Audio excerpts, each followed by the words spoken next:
తెలంగాణ మహారాష్ట్ర సరిహద్దుల్లో పులి సంచారం కొనసాగుతోంది. పులి దాడిలో 4 రోజుల్లో 5 మంది ప్రాణాలు కోల్పోయారు. బల్హార్షా, చంద్రాపూర్ అటవీ ప్రాంతాల్లో పంట పొలాల్లో పులి కనిపించడంతో రైతులు, కూలీలు భయాందోళనకు గురవుతున్నారు. అంతర్రాష్ట్ర రహదారిపైకి పులి రావడంతో వాహనదారులు బెంబేలెత్తిపోతున్నారు. పులి సంచారంపై ఇరు రాష్ట్రాల అటవీ శాఖ అధికారులు అలర్ట్ అయ్యారు. పులి కదలికపై నిఘా పెట్టారు. తెలంగాణ మహారాష్ట్ర సరిహద్దుల్లో ఉన్న అడవిల్లో పులుల సంచారం రెగ్యులర్ గా ఉందని, అడవిల్లోకి వెళ్లొద్దని కూలీలకు ఫారెస్ట్ ఆఫీసర్లు సూచిస్తున్నారు. ప్రతిరోజు ఏదో ఒక చోట పులి కనిపిస్తుండటంతో సరిహద్దు గ్రామాల ప్రజలు భయాందోళనకు గురవుతున్నారు.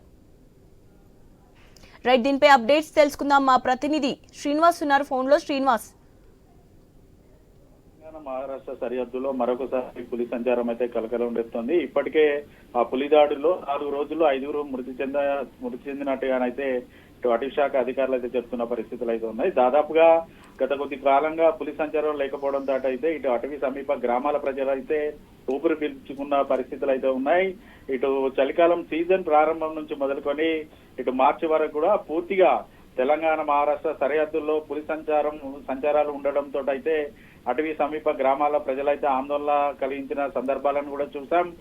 ఇటు ఉమ్మడి ఆదిలాబాద్ జిల్లా వ్యాప్తంగా కూడా పులి దాడిలో ఇద్దరు మరణించగా మరొక ఇద్దరికి గాయాలైన సందర్భాలను కూడా మనం చూసిన సందర్భాలు అయితే ఉన్నాయి. అయితే దాదాపుగా గత వారం రోజులుగా కూడా ఇటు తెలంగాణ మహారాష్ట్ర సరిహద్దుల్లో పులి సంచారం ఉన్న నేపథ్యంలో ఎప్పటికప్పుడు అటవీ శాఖ అధికారులు అయితే హెచ్చరికలు అయితే జారీ చేస్తున్నారు. అటవీ సమీప గ్రామాల ప్రజలు కానీ పులి సంచారం ఉన్న ప్రాంతాల్లో ఉన్నటువంటి గ్రామాల ప్రజలు ఎవరు కూడా ఒంటరిగా పొలాల్లోకి వెళ్ళొద్దంటూ కూడా చెప్తున్న పరిస్థితులు అయితే ఉన్నాయి. మరోవైపు ఇటు వేసవికాలం సీజన్ కావడం, ఈ వేసవికాలం సీజన్ లో అటవీలో ఉన్నటువంటి అటవీ సమీప గ్రామాల ప్రజలు కూడా పూర్తిగా తునికాకు సేకరణకైతే వెళ్తూ ఉంటారు. మరోవైపు ఇటు ఉమ్మడి ఆదిలాబాద్ జిల్లా వ్యాప్తంగా కూడా ఇటు తునికాకుతో పాటు పళ్ళ సేకరణ అయితే ఎక్కువ మొత్తంలో చేస్తూ ఉంటారు తెలంగాణ ఇటు మహారాష్ట్ర బార్డర్ లో ఉన్న గిరిజనులు. దీనితోటి పులి సంచారం ఉన్న నేపథ్యంలోనైతే ఎవరు కూడా తునికాకు సేకరణకు వెళ్ళొద్దంటూ కూడా అధికారులు అయితే సూచనలు చేస్తున్నారు. నిత్యం ఏదో ఒక చోట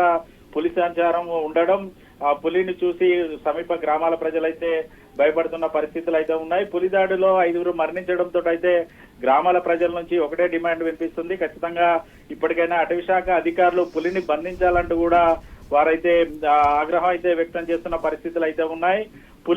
పులిని కనుక ఇటు అటవీ శాఖ అధికారులు కనుక బంధించకపోతే మాత్రం తాము సీరియస్ గా ఏదైనా చేయడానికి కూడా సిద్ధంగా ఉన్నామంటూ కూడా అటవీ సమీప గ్రామాల ప్రజలైతే చెప్తున్న పరిస్థితులు అనేవి ఉన్నాయి. తాము చిన్నగా ఏదైనా అనుకోని సంఘటనలు జరిగితే తమ పైన కేసులు అయితే నమోదు చేస్తున్నారు. ఓవైపు పులి దాడి చేసి హతమార్చినప్పటికీ కూడా అటవీ శాఖ అధికారులు ఎందుకు సీరియస్ గా తీసుకోవట్లేదంటూ కూడా ఈ సమీప గ్రామాల ప్రజలైతే కోరుతున్నారు. ఇప్పటికైనా తెలంగాణ మహారాష్ట్ర సంబంధించినటువంటి ఇరు శాఖల అటవీ శాఖ అధికారుల సమన్వయంతో పులి జాడను పూర్తి స్థాయిలో ట్రాకింగ్ చేసి ఖచ్చితంగా పట్టుకోవాలంటూ కూడా అటవీ గ్రామాల ప్రజల నుంచి అయితే డిమాండ్ వినిపిస్తోంది. ఇప్పటికే ఇటు తెలంగాణ మహారాష్ట్ర సంబంధించినటువంటి అటవీ శాఖ అధికారులు అయితే బృందాలుగా ఏర్పడి ఈ పులిపై అయితే నిఘా ఉంచారు. ఎప్పటికప్పుడు కూడా పులిని ట్రాక్ చేస్తున్న పరిస్థితులు అయితే ఉన్నాయి. శివాని.